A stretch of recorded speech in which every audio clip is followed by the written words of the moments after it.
ભાણવડના ગુમલી mode પર road પર truck અને બાઇક વચ્ચે ભયાનક અકસ્માત, 18 વર્ષીય યુવાનનું મોત, એક ગંભીર. ભાણવડ તાલુકાના ગુમલી નજીક આજે એક હૃદયદ્રાવક અકસ્માતની ઘટના સામે આવી છે, જેમાં એક આશાસ્પદ યુવાને જીવ ગુમાવ્યો છે. મળતી માહિતી મુજબ ગુમલી મોડ પર રોડ પર આવેલા ફિલ્ટરનેસ પાસે એક પૂરપાટ ઝડપે આવી રહેલા ટ્રક અને બાઇક વચ્ચે જોરદાર ટક્કર થઈ હતી. આ અકસ્માત એટલો ગમખાર હતો કે બાઇક પર સવાર 17 વર્ષીય આશિષ હેમંતભાઈ ગોહિલનું ઘટના સ્થળે જ કરુણ મોત નીપજ્યું હતું.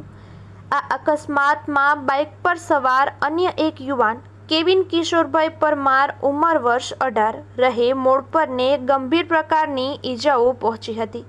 ઈજાગ્રસ્ત યુવાનને તાત્કાલિક અસરથી પ્રાથમિક સારવાર આપ્યા બાદ વધુ સારવાર માટે જામનગરની હોસ્પિટલમાં રિફર કરવામાં આવ્યો છે.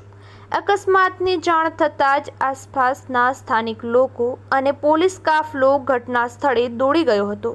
પોલીસે મૃતદેહને પોસ્ટમોર્ટમ માટે ખસેડી અકસ્માત અંગેનો ગુનો નોંધી વધુ તપાસ હાથ ધરી છે.